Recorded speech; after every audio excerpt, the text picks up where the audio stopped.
অৰুণোদয় আঁচনিৰ পৰা বহুতে এতিয়া নাম প্ৰত্যাহাৰ কৰিব লাগিব। অৰুণোদয় আঁচনিৰ নাম নমস্কাৰ, সকলোকে শুভজিঘাতে চেনেল স্বাগতম জনাইছোঁ আৰু খুবেই গুৰুত্বপূৰ্ণ আপডেট কিছুমান লৈছোঁ আপোনালোকৰ বাবে। আৰু এইকেইটা আপডেটে আপোনালোকৰ বিভিন্ন ক্ষেত্ৰত সহায় কৰিব বুলি ভাবিছোঁ। সেইকাৰণে আপোনালোক গোটেই ভিডিঅ' স্কিপ নকৰাকৈ চাওক। আৰু প্ৰথমবাৰৰ বাবে যিসকল আহিছে চেনেলটো ছাবস্ক্ৰাইব কৰিব আৰু কাষৰ বেল আইকনটো প্ৰেছ কৰিব যাতে এনেকুৱা ইনফৰ্মেটিভ ভিডিঅ' পাই থাকে। আৰু তেনেহ'লে দেৰিলৈ ভিডিঅ' আৰম্ভ কৰিছোঁ। প্ৰথমতে মই ক'ব বিচাৰিছোঁ যে মই বিভিন্ন ধৰণৰ আঁচনিৰ ভিডিঅ' আপোনালোকৰ বাবে বনাই আছোঁ আৰু আপোনালোকে সেইবোৰৰ পৰা যাতে আপোনালোকৰ সুবিধা লাভ কৰিব পাৰে সেইবাবে প্ৰতিটো ইনফৰ্মেশ্যন মই সঠিককৈ দিবলৈ চেষ্টা কৰিছোঁ। মই এটা ভিডিঅ'তে প্ৰায়খিনি আঁচনিৰ কথা মই ক'ব বিচাৰোঁ আৰু কোনো ফেক আঁচনিৰ কথা নকওঁ বা ফেক নিউজ হিচাপে মই নকওঁ। যিকেইটা তথ্য মোৰ ওচৰত থাকে সেই তথ্যসমূহৰ পৰাহে মই ভিডিঅ' বনাওঁ। সেইবাবে সঠিক তথ্য আহে মানে আপোনালোকে ছাবস্ক্ৰাইব কৰি ল'ব। সঠিক তথ্য পাবলৈ আপোনালোকে ছাবস্ক্ৰাইব কৰি বেল আইকনটো প্ৰেছ কৰি ল'ব। প্ৰথম আঁচনিখন হৈছে অৰুণোদয় আঁচনিক লৈ। বহুতে অৰুণোদয় আঁচনিৰ কথা ভাবি আছিলে যে অৰুণোদয় আঁচনিৰ পইচা কেতিয়া পাম। এতিয়া যিহেতু চৰকাৰে কৈছে অৰুণোদয় আঁচনি অহা আগষ্টৰ মাহৰ পৰা প্ৰতিজন হিতাধিকাৰীয়ে লাভ কৰিব, কিন্তু তাৰ মাজতো আহিছে যে অৰুণোদয় আঁচনিৰ পৰা বহুতে এতিয়া নাম প্ৰত্যাহাৰ কৰিব লাগিব। অৰুণোদয় আঁচনিৰ নাম প্ৰত্যাহাৰ কোনসকল হিতাধিকাৰীয়ে কৰিব লাগিব? তাৰ বাবে চৰকাৰে কৈছে যে যদিহে আপোনালোকৰ ঘৰত চাৰিচকীয়া বাহন আছে বা আপোনালোকৰ ঘৰত আপোনালোকৰ আৰ্থিক অৱস্থা ভাল হৈছে, আগতে দুৰ্বল আছিলে এতিয়া ভাল হৈছে, বা আপোনালোকৰ ঘৰত যদি চৰকাৰী চাকৰি আছে বা চৰকাৰী চাকৰিয়াল কোনো সদস্য আপোনালোকৰ পৰিয়ালৰ অন্তৰ্ভুক্ত হৈ আছে, তেতিয়াহ'লে আপোনালোকে অৰুণোদয় আঁচনিৰ পৰা আপোনালোকৰ নাম কটা যাব। আৰু যদিহে আপোনালোকে অৰুণোদয় আঁচনি আগতে পাই আছিলে, যিহেতু অৰুণোদয় আঁচনি প্ৰথম পাই লাভ কৰি আছিলে আৰু তেতিয়া আপোনালোকৰ ঘৰৰ আৰ্থিক অৱস্থা বৰ ভাল নাছিলে আৰু চৰকাৰী চাকৰি আপোনালোকৰ ঘৰত নাছিলে আৰু এতিয়া বৰ্তমান আপোনালোকৰ চৰকাৰী চাকৰি কোনো সদস্যই লাভ কৰিছে, তেনে ক্ষেত্ৰত আপোনালোকক কোৱা হৈছে যে অৰুণোদয় আঁচনিৰ বাবে আপোনালোকে চাৰেণ্ডাৰ কৰা বা অৰুণোদয় আঁচনিৰ পৰা নামটো কৰ্তন কৰিবলৈ কৈছে।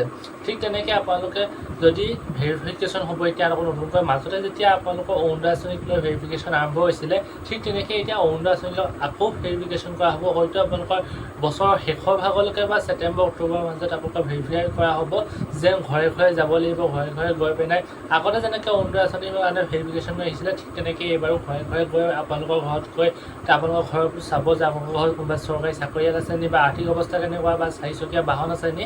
যদিহে আপোনালোকৰ ঘৰত এইসমূহ আপোনালোকৰ দেখা পায়, তেনেহ'লে আপোনালোকৰ নাম প্ৰত্যাহাৰ কৰা হ'ব বুলি কোৱা হৈছে অৰুণোদয় আঁচনিৰ পৰা। লগতে যিসকল লোকে এতিয়ালৈকে অৰুণোদয় আঁচনিৰ নাম অন্তৰ্ভুক্ত কৰিব পৰা নাই, হিতাধিকাৰী হ'ব পৰা নাই, তেখেতসকলৰ বাবে এটা ভাল খবৰ যে চৰকাৰে নতুনকৈ অৰুণোদয় যিসকল হিতাধিকাৰী বাদ পৰি আছে তেখেতসকলক অন্তৰ্ভুক্ত কৰাৰ সিদ্ধান্ত লৈছে। আপোনালোকৰ হয়তো অহা যেতিয়াই অৰুণোদয় আঁচনিৰ ফৰ্ম আহে আপোনালোকৰ গাঁও পঞ্চায়তৰ খবৰ লৈ থাকিব আৰু যেতিয়াই মই আপোনালোকৰ তথ্য পাওঁ, আপডেট আহে, চৰকাৰী আপডেট কিবা অফিচিয়েল আপডেট আহে, তেতিয়া আপোনালোকক মই অৱগত কৰি দিম। এতিয়া আহিছোঁ মই দ্বিতীয়টো আপডেটলৈ। দ্বিতীয়টো হৈছে আপোনালোকৰ ৰেচন কাৰ্ডক লৈ। ৰেচন কাৰ্ডৰ আপোনালোকৰ নাম প্ৰত্যাহাৰ হোৱা সম্পূৰ্ণ চান্স আছে। যিসকলে অৱস্থা আপোনালোকৰ ঘৰত যদি চৰকাৰী চাকৰি বা আপোনালোকৰ আৰ্থিক অৱস্থা ভাল আৰু 4 লাখ টকাৰ তলত যদি আপোনালোকৰ ইনকাম নহয়, তেনেহ'লে আপোনালোকৰ নাম কৰ্তন যাব বুলি কোৱা হৈছে। আৰু যদি আপোনালোকে যদি 4 লাখ টকাৰ ওপৰত আপোনালোকে বাৰ্ষিক আপোনালোকৰ ইনকাম চ'ৰ্চ আছে, তেনেহ'লে আপোনালোকে চাৰেণ্ডাৰ কৰিবলৈ কৈছে। যদি আপোনালোকে চাৰেণ্ডাৰ নকৰে, তেনেহ'লে চৰকাৰৰ ফালৰ পৰা কিবা একশ্যন ল'ব পাৰে ভৱিষ্যতে। সেইকাৰণে যদিহে আপোনালোকৰ চৰকাৰী আঁচনি ৰেচন কাৰ্ডৰ প্ৰয়োজন নহয়, তেনেহ'লে আপোনালোকে চাৰেণ্ডাৰ কৰি আপোনালোকৰ যি ৰেচন কাৰ্ডৰ দোকান আছে তাত আপোনালোকে ৰেচনৰ দোকান আপোনালোকে পায়, তাত আপোনালোকে জমা দিবলৈ কৈছে। লগতে আপোনালোকৰ চাউল, দালি, চেনি আৰু নিমখ আপোনালোকে যিসকলে পাই আছিলে সেয়া আগষ্টৰ মাহৰ পৰা লাভ কৰিব। যিহেতু চৰকাৰে চাউলহে দি থকা হৈছিলে, কিন্তু আপোনালোকৰ মাজতে যি আপোনালোকৰ দাইল দি থাকিছিলে বা নিমখ দিছিলে সেয়া বন্ধ কৰিছিলে, কিন্তু এতিয়া আগষ্টৰ মাহৰ পৰা এই বাকী সকলোবোৰ সামগ্ৰী আপোনালোকে লাভ কৰিব। কিন্তু বহুতে কৈছিলে যে মিঠাতেলো দিয়া হ'বনে, কিন্তু মিঠাতেলৰ কথা এতিয়ালৈকে তথ্য লাভ কৰা নাই।